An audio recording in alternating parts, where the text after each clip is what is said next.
Olá, galera, nota 10 do primeiro ano, tudo bem com vocês? Hoje vamos dar continuidade ao estudo da bioquímica celular, a parte da biologia que se dedica ao estudo da composição química dos seres vivos, onde nós já estudamos água, sais minerais, carboidratos e lipídios. E hoje a nossa videoaula a gente vai dar ênfase então às características, funções e estrutura das proteínas. Então vamos lá? Primeiro, começando com a definição, né? Qual é a definição de proteína? Elas são macromoléculas constituídas por unidades menores, denominadas de aminoácidos. Então, as proteínas são também chamadas de polímeros de aminoácidos, substâncias orgânicas que são abundantes em alimentos como carne, peixes, leite e todos os derivados, ovos e grãos diversos. Aqui eu posso citar para vocês grãos como soja, lentilha, tem muita proteína, tá? E aí, já que eles são polímeros, né, são substâncias formadas então por unidades denominadas de aminoácidos, como então seria a estrutura desse aminoácido presente nas proteínas?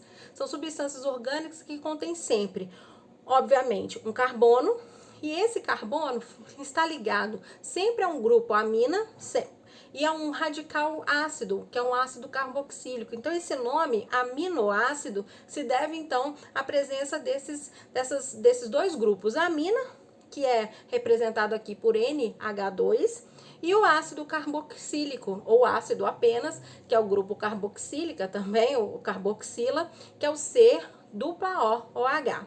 O que vai variar então de um aminoácido para o outro, o hidrogênio sempre também está presente, é esse R aqui que está representado no slide, nessa fórmula do aminoácido, que seria então chamado de radical. Esse radical varia então de acordo com o aminoácido. Aqui, então, eu mostro para vocês os 20 tipos de aminoácidos que existem. Então, na natureza, para formar as diversas proteínas que nós temos no corpo dos seres vivos, nós temos 20 tipos de aminoácidos. Não precisa guardar aqui a fórmula deles, mas eu só coloquei esse slide aqui para vocês perceberem que mesmo que vocês não precisem guardar as fórmulas, olha que todos eles, se vocês perceberem, vão apresentar o carbono ligado a 4 componentes, onde sempre vai ser o grupo amina, o grupo do ácido, ou o grupo carboxila ou ácido carboxílico, ao hidrogênio, e o que vai variar então de um aminoácido para o outro é esse radical, é esse R, tá? E aqui alguns nomes dos principais então aminoácidos: alanina, arginina, asparagina, ácido glutâmico, glutamina, isoleucina, histidina, lisina, treonina, serina, são então alguns exemplos dos aminoácidos, certo? Bom, são 20 tipos. Na realidade, hoje já se sabe que não são 20 tipos mais. Então, vocês perceberam aqui, né, nesse slide anterior, eu coloquei esses 20 tipos, que é o que são estudados durante o ensino médio. Porém, eu já gostaria aqui de falar uma curiosidade, que os biólogos já descobriram, na realidade, 2 novos aminoácidos, que eles são... Esses 2 novos aminoácidos é só de curiosidade mesmo, porque eles ainda os livros não estão trazendo. Então, na realidade, não são 20 tipos, agora vão ser acrescidos de 22, né? Seriam 22. E esses aminoácidos são chamados, a classificação, né? Seria a selenocisteína e a pirrolizina. Então, seriam esses 2 novos aminoácidos que vão ser acrescentados aqui nessa tabela de aminoácidos. Mas por enquanto, vocês têm que saber então que as proteínas são formadas por aminoácidos para desempenhar todas as suas funções e que existem então no mínimo 20 tipos de aminoácidos. E esses 20 tipos de aminoácidos, que vocês até já estão sabendo essa curiosidade, né? Que já está aí para ser acrescentado nos livros didáticos mais 2, eles são divididos em naturais e essenciais. Também vocês não precisam aí decorar que é qual, né, é exemplo de um aminoácido natural e qual seria um exemplo de aminoácido essencial. Mas vocês têm que saber, e isso é interessante vocês saberem, porque já caiu isso em prova, na prova do Enem, esse termo, aminoácidos naturais e essenciais, já foi cobrado, é a diferença. O que seria, então, um aminoácido do tipo natural? Vai ser considerado um aminoácido natural aquele que é produzido pelo próprio organismo. Então, nós mesmos conseguimos produzir os nossos aminoácidos quando eles são naturais. Já os aminoácidos essenciais são aqueles que nós não conseguimos produzir. Então, por esse motivo, eles têm que ser obtidos através dos alimentos, da alimentação. E aí, você tem que adquirir esses aminoácidos essenciais em alimentos ricos em proteínas, que eu acabei de mencionar no início da nossa fala sobre proteínas, alimentos como carne, leite, ovos, soja, lentilhas, são alimentos então ricos em proteínas. Então, uma pessoa, por exemplo, que é vegana ou vegetariana, que não come carne, por exemplo, e no caso do vegano, né, não come nem ovo, porque o vegetariano ele não come carne, mas o vegano ele não come nada de origem animal, então ele tem que substituir, né, esses alimentos, por exemplo, pela soja, pela lentilha, feijão também é rico em proteína, então para suprir essa falta então de proteínas que a carne e os ovos e leite, né, tem. Então, esses aminoácidos que eu vou adquirir então através dos alimentos, eles são chamados de essenciais. E o que nós conseguimos produzir, aí nós chamamos de naturais, certo? Para ligar um aminoácido no outro, existe um tipo de ligação específica, uma ligação química chamada de ligação peptídica. Essa ligação ela vai sempre ocorrer entre aminoácidos e ela vai se estabelecer entre o carbono de um grupo carboxila e um aminoácido e o nitrogênio do grupo amina de outro aminoácido. Então, para você ter uma proteína, que é um polímero então de aminoácidos, cada aminoácido é ligado entre si através dessas ligações chamadas de ligações peptídicas. E o interessante dessa ligação peptídica é que toda vez que ela ocorre, ela tem então a perda, né, de água. É uma reação de desidratação. Quando essa reação química ocorre, você perde uma molécula de água. E o número de ligações peptídicas é sempre igual ao número de aminoácidos menos 1. Por exemplo, se eu tenho 25 aminoácidos formando uma proteína, o número de ligações peptídicas, então, estabelecidas entre esses 25 aminoácidos serão 24 ligações. Então, o número de ligações peptídicas que ocorre sempre perda de água é sempre igual ao número de aminoácidos mais menos 1. Então, se eu tenho 100 aminoácidos formando uma proteína, eu vou ter 99 ligações peptídicas unindo esses aminoácidos, certo? Bom, se eu tenho 20 aminoácidos que formam presentes numa proteína, o que difere então uma proteína da outra? Como eu vou saber que eu tenho uma proteína, por exemplo, a queratina, que é uma proteína presente no cabelo? Ou como que eu vou saber que a proteína será uma hemoglobina, que é a proteína responsável, né, pela formação que dá a coloração vermelha para o sangue. Hemoglobina é um pigmento que, além de dar a coloração vermelha para o sangue, também atua no transporte de gases respiratórios. Então, gente, existem alguns critérios que diferenciam uma proteína da outra, mas todas elas são formadas, então, por esses 20 aminoácidos. Vocês até já sabem, né, que existem mais 2, né? Mas no caso aqui, por enquanto, a gente entende, então, que seriam 20 aminoácidos.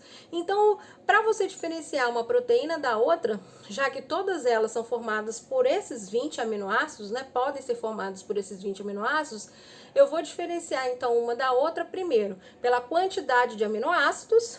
Então, por exemplo, eu tenho uma proteína com 100 aminoácidos, vou colocar aqui hipoteticamente, tá? O colágeno é uma proteína que tem 100 aminoácidos, vamos supor, né? Exemplo, assim, hipotético. Não é isso não, mas só para vocês terem uma ideia. Já a queratina tem 90. Então, a quantidade de aminoácidos diferencia uma proteína da outra.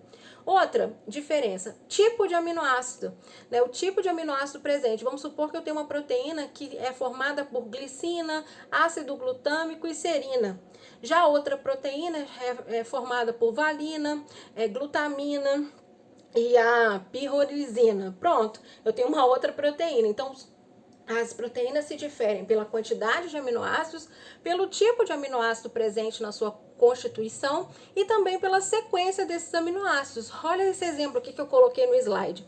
Uma proteína X, Y e Z, elas são formadas pelos mesmos aminoácidos e pela mesma quantidade. Eu tenho 3 aminoácidos, glicina, serina e valina, formando as proteínas e os mesmos Tipos, são 3 e glicina, serina e valina. Mas o que diferencia então? Uma vai ser a proteína X, por exemplo, responsável pela defesa, a outra proteína Y vai ter função estrutural e a outra proteína Z vai ter uma função, por exemplo, de ajudar ser um hormônio, por exemplo, né? Ajudando no controle de açúcar no sangue. São 3 proteínas diferentes, mas com 3 aminoácidos e os mesmos aminoácidos. O que vai diferenciar uma da outra, gente, é a sequência de aminoácidos. A proteína X é formada por glicina, serina e valina, por exemplo. Já a Y, serina, glicina e valina. E a Z por glicina, valina e serina. Percebam, são proteínas diferentes, apesar de terem a mesma quantidade e os mesmos tipos de aminoácidos na sua constituição. Nesse caso aqui, o que diferenciou essas proteínas foi a sequência de aminoácidos. E nunca se esqueçam, só tem 20 aminoácidos formando as proteínas, todas as proteínas do nosso corpo, e esses 20 aminoácidos podendo ser naturais ou essenciais. Naturais, aqueles que nós conseguimos produzir, e os essenciais, aqueles que eu tenho que adquirir através de alimentos como carne, leite, ovos e cereais diversos, tá? Então, já que eu já sei, né, a estrutura do aminoácido, já que eu já sei a constituição, que uma proteína pode se diferenciar através do número de aminoácidos, da sequência de aminoácidos, né? E dos tipos de aminoácidos presentes, como então é a estrutura das proteínas. Então, a sequência de aminoácidos, ela vai determinar a forma da molécula da proteína. E a forma da proteína está completamente relacionada com a função do organismo. Logo, se você alterar a sequência de aminoácidos de uma proteína, a sua conformação irá mudar e, consequentemente, ela não irá mais desempenhar a função que antes exercia. Um caso clássico que a gente tem dessa mudança na estrutura e, consequentemente, na forma de uma proteína é quando você vai fritar um ovo. Quando você frita um ovo, você tem a estrutura da clara totalmente modificada, né? Só para vocês perceberem, a clara é clarinha, é transparente, mas quando você frita o ovo, ela fica né? Ela se esbranquece, ela fica branca. Então, esse processo aí que tá acontecendo com a clara do ovo, que é riquíssima, praticamente pura proteína, é um processo de mudança na forma e, consequentemente, na mudança e perda da função desse aminoácido. E esse processo é chamado de desnaturação proteica.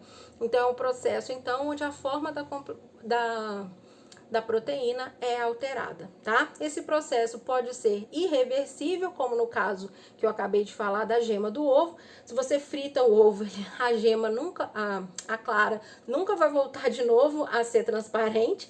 Agora ele pode ser reversível, no caso, por exemplo, quando normalmente as meninas, né? Vamos supor que uma menina tem um cabelo ondulado e quer passar uma chapinha, e aí para o cabelo ficar liso. Esse é um processo de desnaturação, porque a queratina, né, que está no seu cabelo, ela vai mudar a sua forma. Nesse caso, é reversível, porque se chover ou se lavar a cabeça, o cabelo vai voltar a ser ondulado de novo. Não é isso, gente? Então, o processo de desnaturação pode ser irreversível ou reversível, tá? E aí, esse processo, então, de estrutura proteica, a gente consegue distinguir então, 3 tipos de estrutura que, então, compõem e formam uma proteína. A estrutura primária, secundária e terciária. E algumas proteínas ainda têm uma estrutura quaternária, mas no mínimo uma proteína tem estrutura primária, secundária e terciária. No caso da estrutura primária, ela representa a sequência linear de aminoácidos ao longo da cadeia polipeptídica. É a estrutura mais simples e mais importante, pois serve como base para as estruturas seguintes. Então, é essa estrutura primária, a sequência de aminoácidos linear, é que determina então realmente a forma e, consequentemente, a função de uma proteína, tá? Já a estrutura secundária é quando essa linha reta, né, essa linha reta de proteína, ela faz uma dobra ela forma como se fosse uma hélice, né? Forma uma espiral. E aí, nesse caso, quando ela tem esse formato de hélice ou formato helicoidal, a gente chama essa estrutura de estrutura secundária. É a sequência de aminoácidos. Ela tá assim, ó. Deixa eu pegar aqui um fio, ó. Aí ela começa a formar uma hélice, aí eu tenho a estrutura secundária. Só que quando essa hélice enrola sobre ela mesma, aí você tem a estrutura terciária. Por isso, gente, quando a molécula de proteína apresenta dobramentos e enrolamentos determinados por ligações químicas entre os aminoácidos, nós chamamos então essa estrutura de secundária, quando tiver a forma de hélice, e terciária, quando essa hélice dobra sobre ela mesma, tá? Porém, existem algumas proteínas que ainda apresentam uma estrutura quaternária, que é quando esse emaranhado de dobras ainda vão se associar a outras estruturas que não são apenas os aminoácidos. É o caso, por exemplo, da hemoglobina, que ela tem a sua constituição, os aminoácidos, mas também outros compostos, como por exemplo o ferro. É um sal mineral que participa dessa estrutura quaternária. Então, a estrutura quaternária também, além de ter os aminoácidos associados a outros compostos, todos aqueles emaranhados aqui, eles se juntam, os grupos, todas as estruturas terciárias podem se juntar, formando assim então a estrutura quaternária. Então a estrutura quaternária, ela acontece quando duas ou mais estruturas terciárias se unem para formar uma proteína, e essa proteína ainda pode se unir a outros compostos além do aminoácido, como é o caso da hemoglobina, que além de aminoácidos se juntam também um sal mineral, que é o ferro, tá? É isso.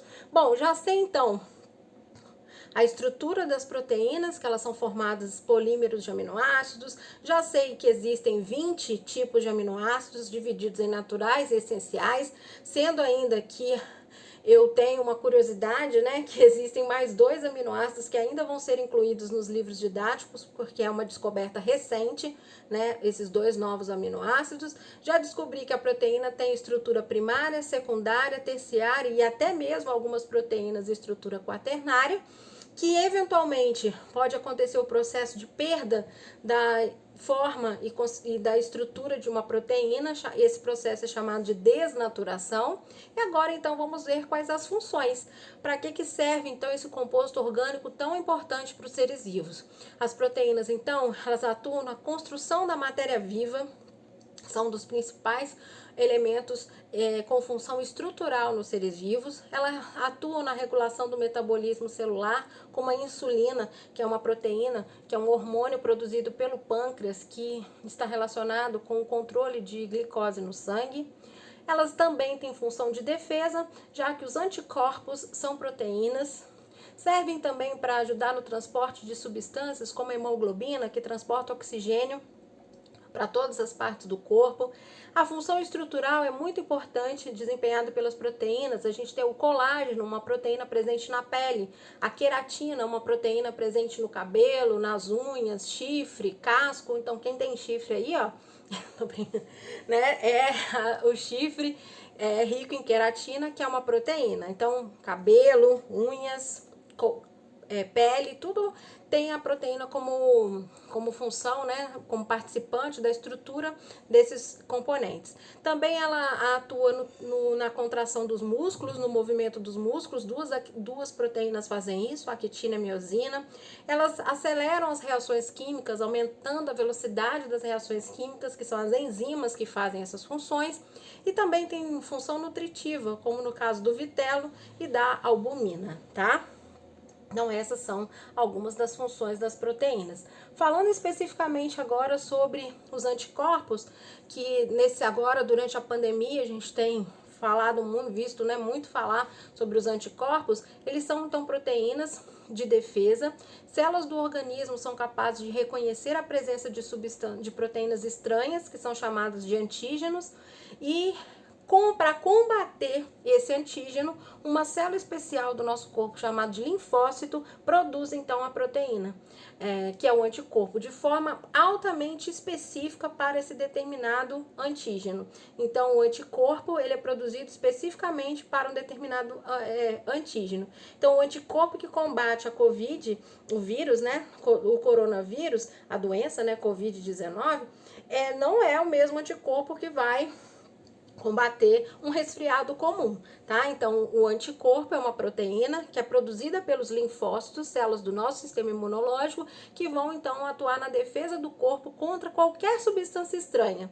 Essa substância estranha pode ser um vírus, como o coronavírus, pode ser uma bactéria, como por exemplo, pneumococcus, causadora da pneumonia, pode ser, por exemplo, um órgão estranho, como por exemplo, quando uma pessoa recebe um transplante, ela recebe um corpo estranho, um órgão que não é dela. Então, essa pessoa transplantada, ela sempre tem que tomar remédio, né? Não sei se vocês sabem, para evitar que os seus anticorpos combatam aquele órgão que foi transplantado, porque aquele órgão que foi transplantado é um antígeno, é um corpo estranho. E contra algum corpo estranho, o que o seu corpo faz para te defender? Os linfócitos produzem essas proteínas de defesa, os anticorpos, tá? Bom, e por falar em anticorpo, gente, aí a gente tem que fazer um parênteses aqui. É fundamental, quando se fala na proteína de defesa, os anticorpos, falar sobre vacina e soro. Também tema que está recorrente aí em todos os jornais, quase todo dia você ouve falar, né, durante essa pandemia, de vacina e soro. Algumas pessoas acham que é a mesma coisa, mas não é. Vacina, gente, ela é definida como sendo uma substância que tem um objetivo de prevenção. A vacina, você toma a vacina contra a Covid-19, contra uma rubéola, contra uma meningite, né, contra uma gripe, para prevenir de você pegar essa doença, e por a determinada doença. E por que a vacina tem uma ação preventiva? Porque ela é constituída pelo antígeno, ou seja, por esse agente causador da doença. Só que esse antígeno, ele está morto ou atenuado. Mas mesmo morto ou enfraquecido, que é atenuado, ele é capaz de induzir o organismo a produzir os seus próprios anticorpos, gerando assim uma memória imunológica. Então a vacina tem na sua constituição antígenos, e esses antígenos que não vão causar doença, mas vão ser capazes de induzir o seu corpo a produzir os anticorpos. Por isso que se você entrar em contato com esse antígeno, seu corpo já vai ter a memória imunológica e já vai ser capaz de combater esse antígeno de forma muito rápida, tá? Já o soro, em contrapartida, ele tem uma ação curativa. Você não toma soro para prevenir de nenhuma doença. Você toma soro para curar uma determinada doença, curar uma determinada enfermidade. Por quê? No soro você tem a aplicação de anticorpos prontos, mas ele não gera células de memória. Então vamos supor que eu fui picada por uma cobra venenosa. Então, eu não tomei vacina, né? Porque eu não sabia que eu ia ser picada, obviamente. E aí eu fui picada. O veneno é um antígeno, é uma substância estranha no meu corpo. O que eu faço? Eu vou produzir anticorpos. Só que produção de anticorpos não é assim, instantâneo. Demora. Então, se vai demorar, eu não posso esperar, porque o veneno vai me matar. Então, o que faz? Você toma o soro antiofídico, certo? Agora, aí eu tomo o soro com aquele anticorpo pronto e ele vai combater então o veneno. Mas vamos supor que eu fui no campo, numa aula, por exemplo, prática de biologia, fui no campo de novo e infelizmente eu fui picada por uma outra cobra novamente. Que azar, né? Mas isso aconteceu. Aquele soro que eu tomei vai valer? Não, eu vou ter que tomar soro de novo, porque soro não gera célula de memória, tá bom? Então, soro é para curar, vacina é para prevenir, beleza? Deu para entender, então, essa diferença tão importante, principalmente durante a pandemia. Vocês não podem sair do primeiro ano, onde essa matéria é fundamental, e você vai ver falando sobre soro e diferença, né, de vacina e soro ao longo da vida estudantil de vocês nesse ensino médio. Então vocês não podem deixar de entender, ok, gente? Vacina, prevenção; soro, ação curativa. Vacina contém um antígeno morto ou atenuado e o soro contém um anticorpo pronto, ok? Sabendo então essa diferença de soro e vacina, é importante a gente então entender o que é imunização ativa e passiva. Imunização ativa é aquela que o nosso próprio corpo produz os seus anticorpos. Então é o caso da vacina. Eu recebi aquele antígeno, mas eu vou produzir os meus próprios anticorpos, tanto que isso gera célula de memória. Perfeito? Então, isso é a imunização ativa. Só que a vacina é uma imunização ativa artificial, porque eu recebi o antígeno. Agora, eu posso ter uma imunização ativa de forma natural. Como? Quando eu pego a doença. Então, se eu peguei, por exemplo, rubéola uma vez na vida, eu vou produzir os meus próprios anticorpos de forma natural. Agora, eu posso ter uma imunização ativa também para a rubéola, mas de forma artificial, quando eu tomo a vacina. Perfeito? Então, imunização ativa é o próprio organismo que produz os seus anticorpos e ela pode ser natural quando você pega determinada doença ou pode ser artificial quando você toma uma vacina. Já a imunização passiva é quando o organismo recebe os anticorpos prontos, como é o caso do artificial do soro, que a gente acabou de ver. O soro, então, ele tem essa característica de você receber o anticorpo pronto, mas a imunização passiva, ela também pode ser natural, por exemplo, durante o parto. Durante a gestação, a mulher passa, né, pela placenta todos os anticorpos que ela adquiriu ao longo da vida dela para o bebê. E nesse caso, então, o bebê está recebendo de forma natural esses anticorpos prontos, então essa imunização é chamada de passiva, certo? Bom, agora vamos falar também um pouquinho, então, terminamos o entendimento sobre as diferenças de vacina e soro. As diferenças, tudo isso relacionado com uma proteína especial, que é a proteína de defesa, que são os anticorpos. Agora, para a gente finalizar a nossa aula, eu vou dedicar agora o final dessa nossa videoaula a falar de uma outra proteína muito importante, uma proteína especial, que são as enzimas. Enzimas, gente, são proteínas que catalisam ou aceleram uma reação química.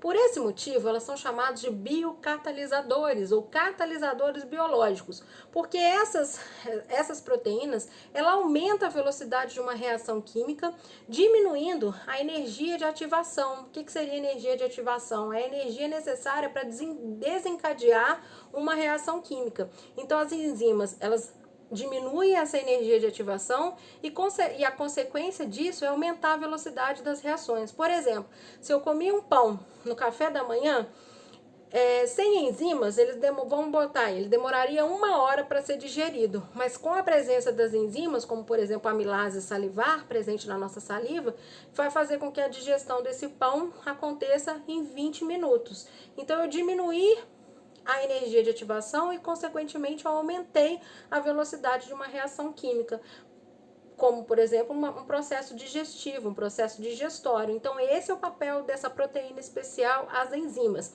São proteínas que catalisam ou aceleram uma reação biológica. Aí fica uma pergunta clássica na biologia: toda enzima é uma proteína? Mas nem toda proteína é uma enzima. Essa frase é clássica em todos os livros de biologia. Vou repetir: toda enzima é uma proteína, mas nem toda proteína é uma enzima. Reflitam então essa frase. Vou repetir: toda enzima é uma proteína, mas nem toda proteína é uma enzima, tá? Bom, vamos ver as características das enzimas. Elas são altamente específicas, assim como o anticorpo que a gente falou, as enzimas também são específicas para um determinado substrato. Elas sempre atuam em pequenas quantidades, então, por exemplo, a amilase salivar que eu falei do pão. Se você comeu, por exemplo, um pão com manteiga, a amilase salivar ela só vai degradar o amido presente nesse pão, que é um carboidrato. Ela não vai conseguir degradar, por exemplo, a gordura presente, por exemplo, na manteiga. Então, ela é específica. Ela ocorre em pequenas quantidades. Então, se eu vou comer 10 pães, eu não vou conseguir digerir esses 10 pães, só um, porque as enzimas atuam em pequenas quantidades. Então, eu vou digerir um, só depois o outro, só depois o outro, só depois o outro, tá? Porque as enzimas atuam em pequenas quantidades. quantidades. Elas não alteram o produto, então o amido do pão vai continuar sendo amido formado por glicose, né, um polissacarídeo composto de glicose. Não vai, por exemplo, transformar o amido em outro composto, então ele não altera o produto. Elas não são consumidas no final de uma reação, então se eu tenho a quantidade de enzimas atuando numa determinada reação, elas vão continuar a mesma no final dessa reação. Elas geralmente recebem o nome relacionado ao seu substrato no qual atuam, mais o prefixo ase. Por exemplo, a lipase é a enzima que degrada lipídios. Proteases, as enzimas que degradam proteínas. Amilase, enzimas que degradam amido. Porém, existem proteínas com nomes especiais. Por exemplo, a pepsina, que degrada proteína presente no suco gástrico, então que degrada proteína no estômago, que não termina em ase, mas é proteína. A tripsina é uma enzima também que atua na degradação também de proteína, só que no intestino.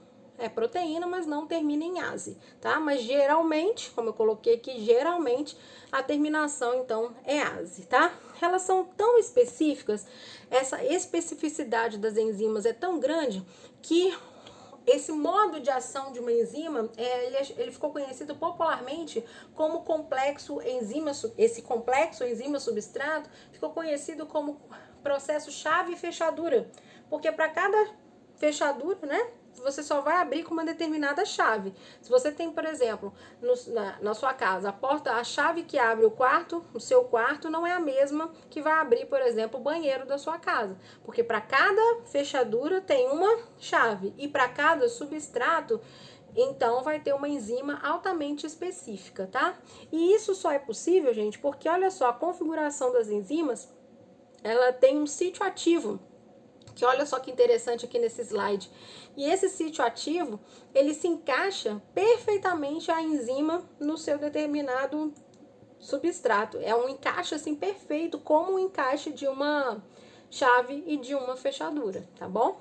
Então elas são altamente específicas. Então olha só, a atuação enzimática. Então você tem um substrato entrando num centro ativo da enzima e a enzima. Aí você tem a formação, a enzima se liga a esse complexo enzima, a esse substrato, formando então um complexo enzima-substrato. A enzima altera ligeiramente a sua forma à medida que o substrato se liga. Aí logo vai acontecer a reação, seja nesse caso aqui representado no slide, uma degradação de uma substância, e aí no final você vai ter os produtos, só que a enzima vai estar intacta. Você perceba que ela continuou da mesma forma como ela começou o seu processo de atuação, tá? Agora é interessante também comentar com vocês que as enzimas altamente específicas, que não alteram o produto, atuam em pequenas quantidades, alguns fatores vão influenciar essa ação enzimática, porque a enzima, gente, ela é uma proteína. Então, fatores como temperatura, modificações de pH, elas podem provocar desnaturação dessa proteína, né? Porque a enzima é uma proteína. Então, fatores que influenciam a ação enzimática são a temperatura. As enzimas atuam numa temperatura ótima. Aqui no nosso caso, no nosso corpo, a temperatura ótima é 36 graus e meio. Acima disso ou abaixo disso, as enzimas vão diminuir a sua atividade e podendo até acabar a sua atividade totalmente.